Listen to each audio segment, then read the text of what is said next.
Hello all, வணக்கம். ரீசெண்டாக ஒருத்தங்க எங்கள்கிட்ட கேட்டிருந்தாங்க, லைக் இங்கிலீஷில் ஒரு பேராகிராஃப் எப்படி ஞாபகம் வச்சுக்கிறது, அதுக்கு ஏதாவது டிப்ஸ் இருந்தால் சொல்லுங்கள் அப்படின்னு சொல்லியிருந்தாங்க. ஸோ இந்த வீடியோவில் ஒரு இங்கிலீஷ் பேராகிராஃப் எப்படி ஈஸியாக ஞாபகம் வச்சுக்கிறது, எப்படி ஈஸியாக படிக்கிறது அப்படிங்கிறத பார்க்கலாம். ஸோ ஒரு பேராகிராஃப்னா அந்த பேராகிராஃபை பார்க்கும் போது சில பேருக்கு அது ரொம்ப கஷ்டமாக இருக்கும். அவ்வளோ பெரிய பேராகிராஃப் எப்படி நம்ம படிக்க போகிறோம், அவ்வளோ பெரிய பேராகிராஃப் நம்ம எப்படி ஞாபகம் வச்சுக்கிறது, இந்த மாதிரி சில டிஃபிகல்ட்டிஸ்லாம் இருக்கும்.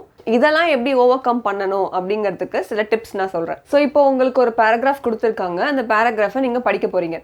இப்போது நீங்கள் ஒரு லேர்னிங் ஸ்டேஜில் இருக்கீங்க அப்படின்னா அந்த பேராகிராஃப் உங்களுக்கு படிக்கிறதுக்கோ இல்லை அதை ஞாபகம் வச்சுக்கிறதுக்கோ கஷ்டமாக இருக்கலாம். ஸோ அந்த பேராகிராஃபை நீங்கள் எப்படி பார்க்கணும் அப்படின்னா, ஃபர்ஸ்ட் வந்து நீங்கள் அந்த பேராகிராஃபை லைன் பை லைன் பிரிக்கணும். இந்த லைன் பை லைன் பிரிச்சுட்டு அதில் ஒரு லைன்லேயும் ஏதாவது அன்ஃபெமிலியர் வேர்ட்ஸ் உங்களுக்கு இருந்துச்சு, அந்த வேர்டுக்கு உங்களுக்கு அது என்ன மீனிங் அப்படிங்கிறது தெரியல அப்படின்னா அந்த வேர்ட்ஸ்லாம் நீங்கள் கலெக்ட் பண்ணி அந்த வேர்டுக்கான மீனிங் என்ன அப்படிங்கிறத ஃபர்ஸ்ட் லேர்ன் பண்ணணும். ஸோ இந்த மாதிரி நீங்கள் லைன் பை லைன் ஸ்ப்ளிட் பண்ணிவிட்டு செகண்ட் அன்ஃபெமிலியர் வேர்ட்ஸ்க்கான மீனிங்லாம் என்ன அப்படிங்கிறத தெரிஞ்சுக்கிறது. ஸோ இந்த 2 ஸ்டெப் நீங்கள் பண்ணலாம்.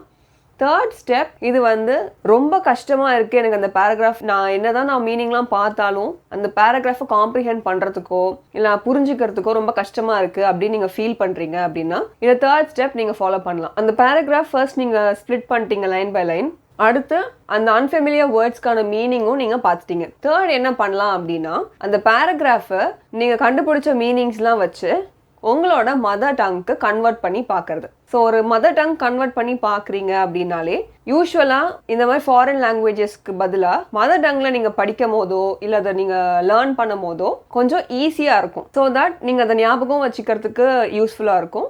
அண்ட் அந்த பேராகிராஃபில் அடுத்தடுத்து என்னென்ன வரும் அப்படிங்கிறத ஈஸியாக ரெக்கலெக்ட் பண்ணலாம். ஸோ இப்போ நான் 3 ஸ்டெப்ஸ் சொன்னேன். ஃபர்ஸ்ட் ஸ்ப்ளிட் பண்ணுறது, செகண்ட் அன்ஃபெமிலியர் வேர்ட்ஸ்க்கான மீனிங்லாம் கண்டுபிடிக்கிறது, அண்ட் தேர்ட் வந்து உங்கள் மதர் டங்கில் அந்த பேராகிராஃபை கன்வெர்ட் பண்ணி ஞாபகம் வச்சுக்கிறது. இப்போ இந்த 3 ஸ்டெப்ஸுமே உங்களுக்கு தெரிஞ்சிருச்சு. இதை நான் எப்படி அப்ளை பண்ணணும், எப்படி நான் வந்து அந்த பேராகிராஃபை ஈஸியாக ஞாபகம் வச்சுக்க முடியும் அப்படின்னு நீங்கள் கேட்டீங்க அப்படின்னா, புக்ஸ் படிக்கலாம், நியூஸ் சேனல்ஸ் பார்க்கலாம், மூவிஸ் பார்க்கலாம், சீரீஸ் பார்க்கலாம். இந்த மாதிரி உங்களுக்கு நீங்கள் ரிப்பீட்டடாக ஏதாவது ஒரு விஷயம் நீங்கள் பண்ணிகிட்டே வரீங்க அப்படின்னா உங்களுக்கு ஆட்டோமேட்டிக்காக இது எல்லாமே வந்துடும். அண்ட் மோஸ்ட் இம்பார்ட்டன்ட் திங் என்ன அப்படின்னா, செல்ஃப் டெஸ்ட் பண்ணி பார்க்குறது. ஸோ செல்ஃப் டெஸ்ட் எப்போ பண்ணலாம், எப்படி பண்ணலாம் அப்படின்னா, நீங்கள் வந்து ஒரு புக் படிக்க ஆரம்பிச்சிருக்கீங்க, அந்த புக் வந்து நீங்கள் தமிழ்லையோ இங்கிலீஷ்லையோ ஏதோ ஒரு லாங்குவேஜில் நீங்கள் படிக்கிறீங்க. ஸோ இப்போ தமிழில் படிக்கிறீங்க, உங்கள் மதர் டங்லேயே படிக்கிறீங்க அப்படின்னா ஏதோ ஒரு சென்டென்ஸ் ஒரு ஏதாவது ஒரு பேராகிராஃபை நீங்களே இங்கிலீஷில் ஃப்ரேம் பண்ண முடியுதா அப்படிங்கிறத பாருங்க. அந்த மதர் டங்லேருந்து இங்கிலீஷ்க்கு உங்களால் கன்வெர்ட் பண்ண முடியுதா, உங்களால் நீங்களே ஃப்ரேம் பண்ணி பார்த்துக்க முடியுதா அப்படிங்கிறத நீங்கள் டெஸ்ட் பண்ணி பாருங்க. ஸோ இந்த மாதிரி உங்களையே நீங்கள் செல்ஃப் எவாலுவேட் பண்ணிட்டே வரும்போது நீங்கள் எந்த ஸ்டேஜில் இருக்கீங்க, ஸோ உங்களுக்கு வந்து இம்ப்ரூவ்மெண்ட் இருக்கா அப்படிங்கிறத உங்களால் நீங்களே ஐடென்டிஃபை பண்ண முடியும். ஸோ இது எல்லாமே வந்து ஓவர் நைட்டில் நடக்காது, ஆர் 1 or 2 days 1 or 2 வீக்ஸில் நடக்காது. இதுக்கு ரொம்ப தேவையான ஒரு விஷயம் வந்து கன்சிஸ்டன்சி. ஸோ ஒரு விஷயம் நீங்கள் வந்து புக் படிக்கிறீங்களோ, ஏதாவது ஒரு மூவி பார்க்க ஆரம்பிச்சிருக்கீங்க, ஒரு சீரீஸ் பார்க்க ஆரம்பிச்சிருக்கீங்க, நியூஸ் பேப்பர் படிக்கிறீங்க, நியூஸ் சேனல்ஸ் பார்க்குறீங்க அப்படின்னா ரிப்பீட்டடாக பண்ணிகிட்டே இருங்க. ஸோ இந்த கன்சிஸ்டன்சி அப்படின்றது ரொம்ப இம்பார்ட்டண்ட்டான ஒரு விஷயம். இது நீங்கள் ரிப்பீட்டடாக நீங்கள் பண்ணிகிட்டே வரும்போது at one point of time வந்து உங்களுக்கே தெரியும், நீங்கள் செல்ஃப் எவாலுவேட் பண்ணும் போது ப்ரீவியஸாக நீங்கள் பண்ணதுக்கும் இப்போ நீங்கள் எங்கே இருக்கீங்க அப்படிங்கிறதுக்கும் நல்லாவே இம்ப்ரூவ்மெண்ட் தெரியும். ஸோ இந்த மாதிரிலாம் நீங்கள் ட்ரை பண்ணி பார்க்கலாம். ஸ்டார்டிங்கில் வந்து உங்களுக்கு எல்லாமே ரொம்ப கஷ்டமாக தான் இருக்கும். ஒரு இங்கிலீஷ் புக் எடுத்து படிக்கிறீங்க, ஒரு நாவல் எடுத்து பார்க்குறீங்க, ஒரு மூவி பார்க்குறீங்க, ஒரு சீரீஸ் பார்க்குறீங்க அப்படின்னா எல்லாமே உங்களுக்கு கஷ்டமாக தான் இருக்கும். அதை வந்து நீங்கள் ஐடென்டிஃபை பண்ணுறதுக்கும் ஒரு சாப்டர் முடிக்கிறதுக்குமே உங்களுக்கு நிறைய டைம் எடுக்கிற மாதிரி இருக்கும். பட் நிறைய டைம் எடுக்குது, என்னால் வந்து அது பண்ண முடியல அப்படிங்கிறதுக்காக நீங்கள் அதை ஸ்டாப் பண்ணிட்டீங்கன்னா உங்களால் அது அந்த ஸ்டேஜ்லேருந்து உங்களால் இம்ப்ரூவ் பண்ணி போக முடியாது. அதே ஸ்டேஜில் தான் நீங்கள் எப்போவுமே இருப்பீங்க.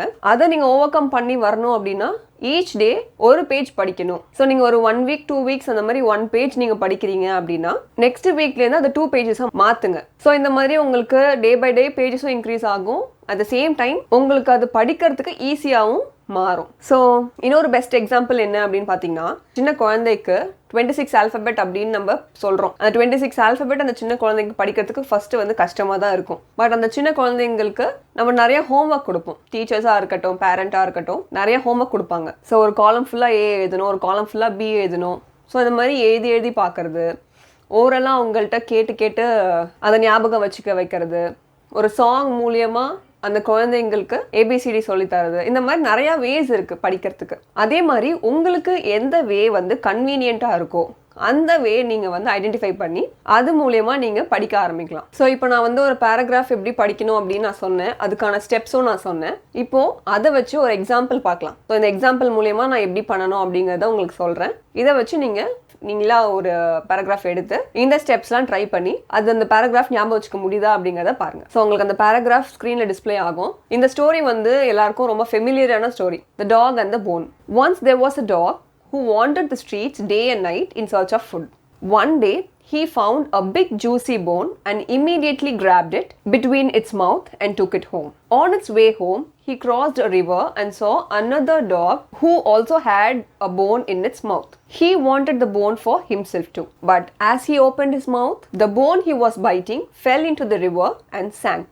That night he went home hungry. So இதுதான் இந்த பேராகிராஃப். இப்போ இந்த பேராகிராஃபை ஃபுல்லாக பார்க்கும்போது என்னடா இது இவ்வளோ கஷ்டமாக இருக்குது, இவ்வளோ பெருசாக இருக்குது, ஒன்றுமே புரியலையே அப்படிலாம் இருக்கும். பட் இது வந்து ஒரு சிம்பிள் பேராகிராஃப்ன்றனால உங்களால் இப்போ ஈஸியாக புரிஞ்சுக்க முடியும். பட் இதே ஸ்டெப்ஸ் வந்து நீங்கள் எவ்வளோ பெரிய பேராகிராஃபாக இருந்தாலும் ஒரு எவ்வளோ காம்ப்ளிகேட்டடான ஒரு பேராகிராஃபாக இருந்தாலும் இந்த ஸ்டெப்ஸ் அப்ளை பண்ணி பாருங்கள்.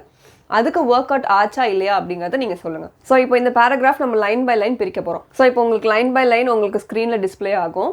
இப்போ இந்த ஒரு லைன்லையுமே ஏதாவது அன்ஃபெமிலியர் வேர்ட்ஸ் உங்களுக்கு இருந்துச்சுன்னா அதுக்கான மீனிங் இப்போ நம்ம பார்க்க போகிறோம். ஸோ ஃபர்ஸ்ட் லைனில் வந்து உங்களுக்கு வாண்டர்ட் அப்படின்ற ஒரு வேர்ட் இருக்கு. செகண்ட் லைனில் வந்து உங்களுக்கு கிராப்டுன்னு ஒரு வேர்ட் இருக்கு. தேர்ட் லைனில்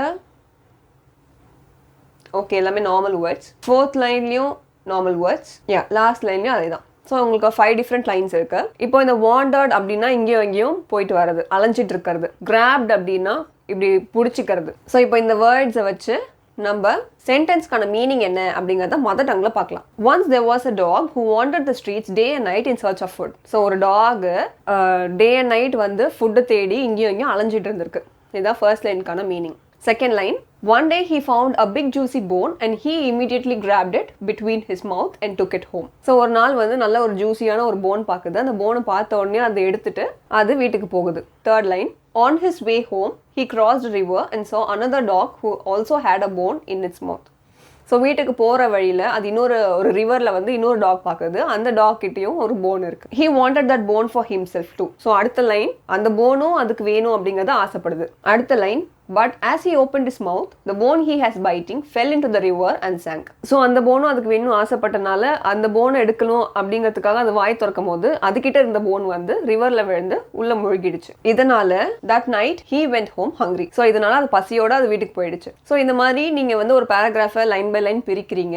அன்ஃபெமிலியர் வேர்ட்ஸ் என்ன அப்படின்றத பார்த்து அதுக்கான மீனிங் கண்டுபிடிச்சிட்டு உங்கள் மதர் டங்கில் அதை நீங்கள் டிரான்ஸ்லேட் பண்ணி அந்த பேராகிராஃபை புரிஞ்சிக்க ட்ரை பண்ணுங்க. ஸோ இதெல்லாம் தான் இந்த 3 important steps to remember a paragraph. So இந்த மாதிரி நீங்கள் பண்ணும்போது யூஸ்வலாக ஒரு பேராகிராஃப் அப்படின்னாலே அது வந்து ஃபர்ஸ்ட் லைனுக்கும் செகண்ட் லைனுக்கும் ஒரு கனெக்ஷன் இருக்கும்.